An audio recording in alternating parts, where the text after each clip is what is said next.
Imagine the scene. You are at a dinner party or a networking event. You are surrounded by 4 or 5 native English speakers. You are feeling good. You studied hard. You're ready to socialize. Then the conversation starts. It's chaos. Speaker A makes a joke. Before they finish, Speaker B interrupts loudly. Speaker C laughs and changes the topic entirely. Speaker D jumps on that new topic. You are sitting there, desperately trying to track what is happening. You finally have an idea. You translate it in your head.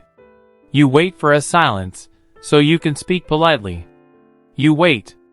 And wait. There is no silence.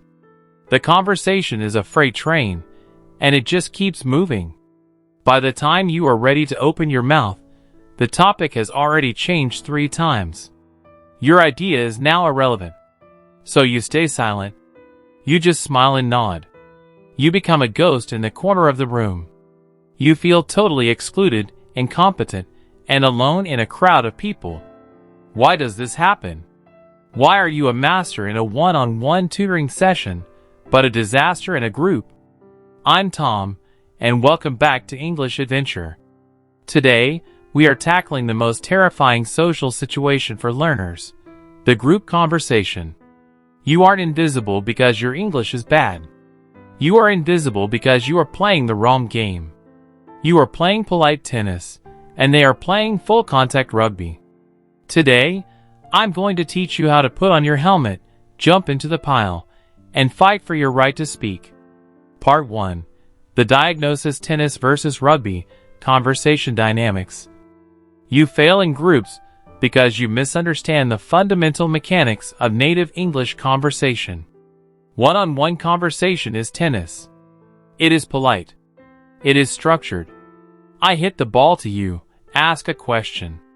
You catch it, think, and hit it back, answer and ask back. There are clear turns. Silence is okay. It is safe. Group conversation is rugby. There is one ball, the topic. Everyone wants it. There are no clear turns. People tackle each other, interrupt. People steal the ball, change topics. People throw the ball to their friends, inside jokes. It is loud, messy, aggressive, and fast. You are standing on a rugby pitch holding a tennis racket, waiting for someone to politely serve the ball to you. It will never happen. Native speakers in a group, especially in American, British, or Australian cultures, do not wait for permission to speak. We take the floor.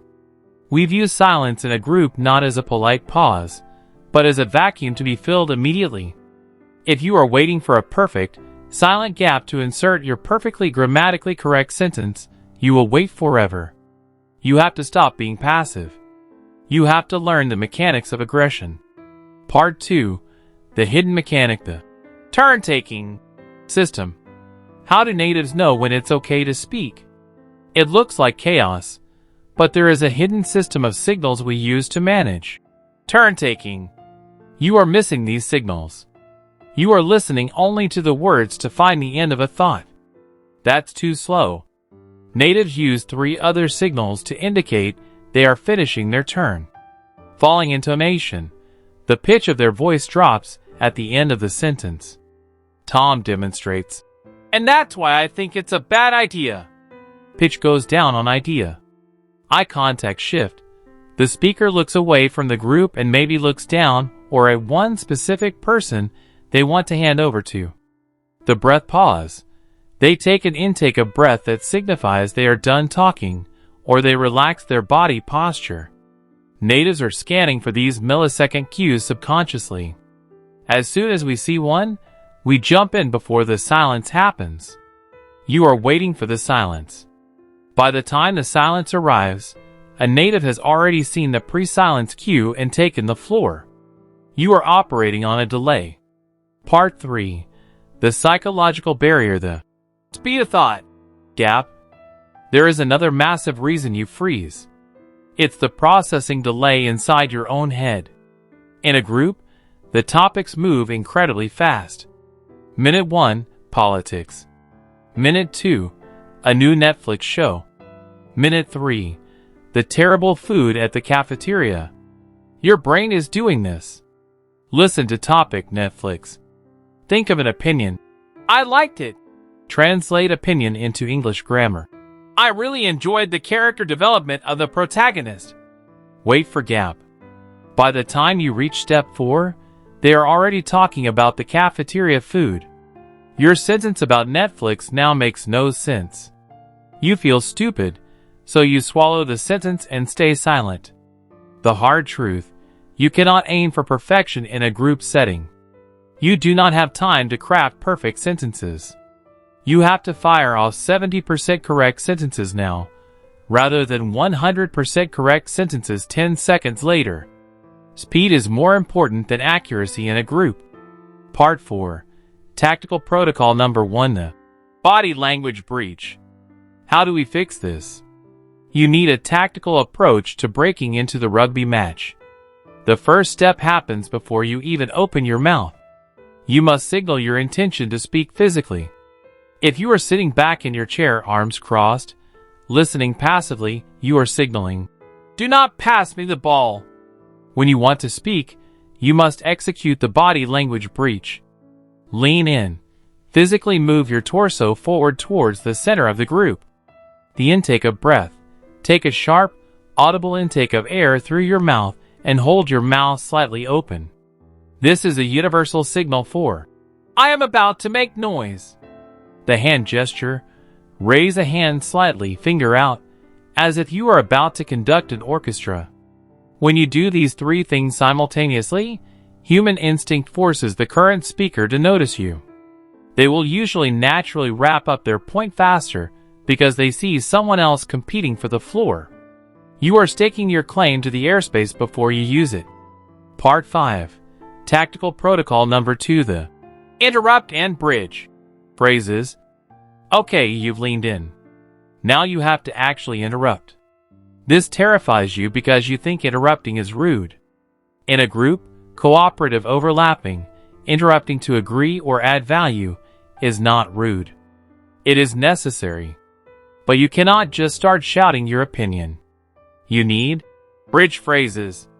These are pre-memorized chunks that serve as a battering ram to open the door. Do not start with, "I think." It's too weak. It will get drowned out. The interruption battering rams. To jump in on the current topic. "Can I just add something here?" Must be said loudly and quickly. "That is exactly what happened to me." Agreement overlap. "Hold on, yes, but what about?" Disagreement overlap. To go back to a topic you missed. "Wait, going back to what you said about Netflix for a second." The time machine bridge. Just jumping back to that last point. You have to say these phrases louder than the current volume of conversation. You have to commit to the interruption. If you hesitate halfway through, you will crash and burn. Part 6. Tactical Protocol Number 3. The Shadow Repeater. Participation without content.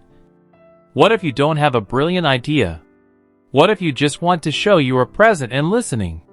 You use the shadow repeater technique. You don't need a new sentence. You just need to take the last 3 important words the speaker said, repeat them back with strong agreement intonation, and add a tiny agreement word. Speaker A. "And the whole project was just a total disaster from day one." You shadowing. "A total disaster, yeah. Exactly." Speaker B. "It was the funniest movie I've seen all year." You shadowing. "All year. Wow. Definitely. Why is this powerful?" It's easy. No translation required. It keeps your voice in the mix. You aren't silent anymore. It builds connection with the speaker because you are validating them. This is how you stay in the rugby match even when you aren't holding the ball. The final challenge. Listen to me. Being invisible in a group feels awful. It destroys your confidence and makes you feel like an outsider. But nobody is going to invite you in. You have to invite yourself. The next time you are in a group conversation in English, I want you to set a goal. You must interrupt at least once. It doesn't have to be a brilliant point. It can just be a shadow repeat. It can be a clumsy, "Wait, I agree." It will feel scary. You might mess it up. You might speak on top of someone else, and it gets awkward for a second. Good. That awkwardness means you are playing the game. Stop standing on the sidelines with your tennis racket. Put on your helmet, lean in, interrupt loudly, and join the rugby match. If you are ready to stop being invisible and start fighting for your space in the conversation, hit the like button. Subscribe to English Adventure. Lean in. I'm Tom. Speak up.